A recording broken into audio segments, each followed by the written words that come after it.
সাংবাদিক দিলৱাৰ হুছেইন মজুমদাৰক আৰক্ষীয়ে গ্ৰেপ্তাৰ কৰা কাৰ্যৰ বিৰুদ্ধে দৰং জিলাৰ ধুলা আইবিৰ সন্মুখত ধুলা প্ৰেছ ক্লাবৰ উদ্যোগত আৰু বিভিন্ন ছাত্ৰ সংগঠনৰ সহযোগত প্ৰতিবাদী কাৰ্যসূচী গ্ৰহণ কৰে।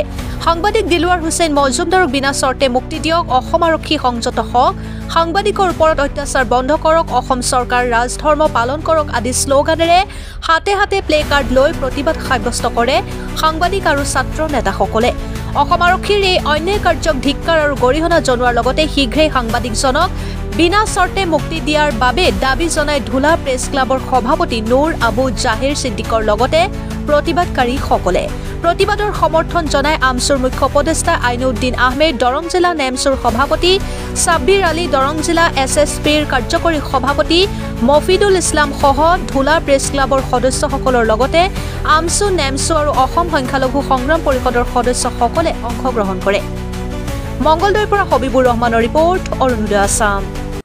হয়, যোৱাকালি অসমৰ সংবাদ জগতৰ এক পৰিচিত নাম ঢাক্ৰছ কাণ্ডৰ চিনিয়ৰ সাংবাদিক তথা chief reporter chief Dilwar Hussain Majumdar, তেখেতে এপেক্স বেংকৰ এক দুৰ্নীতি সংক্ৰান্তীয় অভিযোগ উত্থাপিত হোৱা সংক্ৰান্তত তেখেতে মানে এপেক্স বেংকৰ MD ডম্ব্ৰু শইকীয়াক এটা প্ৰশ্ন কৰিব লৈছিলে আৰু প্ৰশ্ন কৰিব খোজা তেওঁ MD জনক কৈছিলে যে আপুনি ভিতৰলৈ সোমাই আহক আৰু তেখেতৰ উইথ ডিউ পাৰ্মিশ্যনত আমাৰ ক্ৰছ কাণ্ডৰ সাংবাদিক দিলৱাৰ হুছেইন মজুমদাৰে ভিতৰলৈ সোমাই গৈছিলে আৰু সেই সোমাই যোৱাতে মানে তেখেতক এটা চক্ৰান্তমূলকভাৱে ফচুৱাই আৰক্ষীৰ হাতত দিয়া হ'ল আৰু পাণবজাৰ আৰক্ষীৰ হাতত মতাই পঠোৱা হ'ল আৰু পৰৱৰ্তী সময়ত তেখেতক আটক কৰা হ'ল। ৰাতি 11:30 নে 11টামান খবৰ আহিল আটক কৰা বুলি।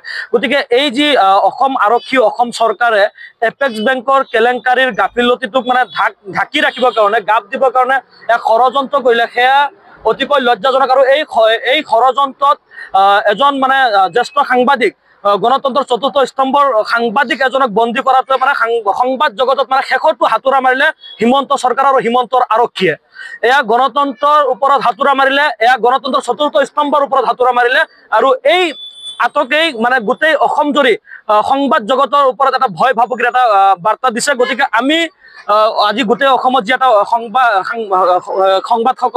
সাংবাদিকসকলে এটা প্ৰতিবাদত ঢৌ তুলিছে, সেই প্ৰতিবাদৰ প্ৰতি আমি সঁহাৰি জনাই আজি ধুলা প্ৰেছ ক্লাবে আহ্বান কৰা যি প্ৰতিবাদ, কলা বেজ পৰিধান কৰি যি মৌন প্ৰতিবাদ আছিলে তেওঁলোকৰ, এই প্ৰতিবাদস্থলীৰ পৰা আমি অসম সংখ্যালঘু সংগ্ৰাম পৰিষদ, আমচু, নেমচু আদিকে ধৰি বিভিন্ন সংগঠনে গোটেই অসমৰ সংবাদ গোষ্ঠীৰ প্ৰতিজন সাংবাদিকৰ এই প্ৰতিবাদক আমি সমৰ্থন জনাইছো আৰু আমি দাবী উত্থাপন কৰিছো যে দিলৱাৰ হুছেইন মজুমদাৰক বিনা চৰ্তে অসম আৰক্ষীয়ে, অসম চৰকাৰে ৰাজধৰ্মৰ খাতিৰত অসম চৰকাৰে মুকলি কৰি দিব লাগে। কাৰণ এই শাসন ব্যৱস্থাই আজি দিল্লীৰ পৰা কেন্দ্ৰীয় সংবাদ জগতে এটা প্ৰেছ বিবৃতি জাৰি কৰিছে। গতিকে এয়া অসমৰ কাৰণে লজ্জাজনক বিষয়। গতিকে অসম চৰকাৰে, অসম আৰক্ষীয়ে নিজৰ সন্মান ৰক্ষাৰ্থে, গণতন্ত্ৰ ৰক্ষাৰ্থে, সংবিধানৰ চতুৰ্থ স্তম্ভক সুৰক্ষা প্ৰদান কৰাৰ স্বাৰ্থত দিলৱাৰ হুছেইন মজুমদাৰক বিনা চৰ্তে, বিনা কোনো ধৰণৰ চক্ৰান্তমূলকভাৱে কোনো ধৰণৰ তেনেকুৱা নকৰি বিনা চৰ্তত মানে মুকলি কৰি দিবলৈ আমি দাবী উত্থাপন কৰিছো। যোৱাকালি ক্ৰছ কাণ্ডৰ চিনিয়ৰ জাৰ্ণালিষ্ট দিলৱাৰ হুছেইন মজুমদাৰ, তেখেতক বিনা অপৰাধ আৰু বিনা দোষত অসম আৰক্ষীৰ ষড়যন্ত্ৰ আৰু এপেক্স বেংকৰ ষড়যন্ত্ৰত গোচৰ ৰুজু কৰা হ'ল আৰু গ্ৰেপ্তাৰ কৰা হ'ল।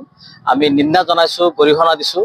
অসম চৰকাৰৰ এই হিটলাৰী শাসন ব্যৱস্থা বন্ধ কৰিব লাগিব। গণতন্ত্ৰৰ যি চতুৰ্থ স্তম্ভ, সংবাদ জগতৰ যি বাক স্বাধীনতা, সেই বাক স্বাধীনতা ৰুদ্ধ কৰিবৰ কাৰণেই এপেক্স বেংকৰ যি দুৰ্নীতি, এপেক্স বেংকৰ যি 50,000 কোটি টকাৰ যি কেলেংকাৰী, সেই কেলেংকাৰীয়ে গাপ দিয়াৰ কাৰণে আৰু সাংবাদিকসকলক প্ৰশ্ন কৰাৰ কাৰণে আজি দিলৱাৰ হুছেইন মজুমদাৰ ডাঙৰীয়াক গ্ৰেপ্তাৰ কৰা হৈছে। আচলতে সংবাদ জগতৰ কণ্ঠ কেতিয়াও ৰুদ্ধ কৰিব নোৱাৰে চৰকাৰে, আৰু চৰকাৰটো ভুল কৰিলে আৰু চৰকাৰে ভাবোঁ দিলৱাৰ হুছেইন মজুমদাৰক গ্ৰেপ্তাৰ কৰাটোৱে চৰকাৰৰ এইটো এটা কাল হিচাপে থিয় দিব। আজি অসমৰ সকলোৱে সৰ্বদিশত সকলোৱে প্ৰতিক্ৰিয়া প্ৰকাশ কৰিছে। আজি সকলো দল সংগঠন ওলাই আহিছে, সকলো বুদ্ধিজীৱীয়ে মাত মাতিছে আৰু হিমন্ত বিশ্ব শৰ্মাক আহ্বান জনাইছে, আপোনালোকে হিটলাৰী ৰাজ যদি আপুনি বন্ধ নকৰে, আপুনি যদি ৰাজধৰ্ম পালন নকৰে, গণতন্ত্ৰৰ যি সংবাদ জগতৰ যি স্বাধীনতা, এই স্বাধীনতা যদি কণ্ঠ ৰুদ্ধ কৰাৰ প্ৰক্ৰিয়া যদি বন্ধ নকৰে, তেতিয়াহ'লে সকলোৱে মিলি অনাগত দিনত আপোনাৰ চৰকাৰৰ বিৰুদ্ধে আপোনাৰ সকলো দুৰ্নীতিৰ মুখা খুলিবৰ কাৰণে সকলো দল সংগঠন সাজু থাকিব। আৰু নিশ্চিতভাৱে আমচুৰ পূৰ্ণ সমৰ্থন, সংবাদ গোষ্ঠীৰ যি আন্দোলন আছে সকলো আন্দোলনত আমচুৰ পূৰ্ণ সমৰ্থন আছে আৰু পূৰ্ণ সমৰ্থন থাকিব। আৰু দিলৱাৰ হুছেইন মজুমদাৰ ডাঙৰীয়াক বিনা চৰ্তে মুকলি কৰি দিয়াৰ আমি দাবী জনাইছো, যিহেতু ইতিমধ্যে গ্ৰেপ্তাৰ কৰি জেললৈ প্ৰেৰণ কৰিছে। গতিকে আমি মহামান্য আদালতৰ প্ৰতি আমাৰ বিশ্বাস আছে, মহামান্য আদালতে দিলৱাৰ হুছেইন ডাঙৰীয়াক অতি শীঘ্ৰে বেল প্ৰদান কৰিব আৰু তেখেত মুকলি আকাশৰ তললৈ ওলাই আহিব।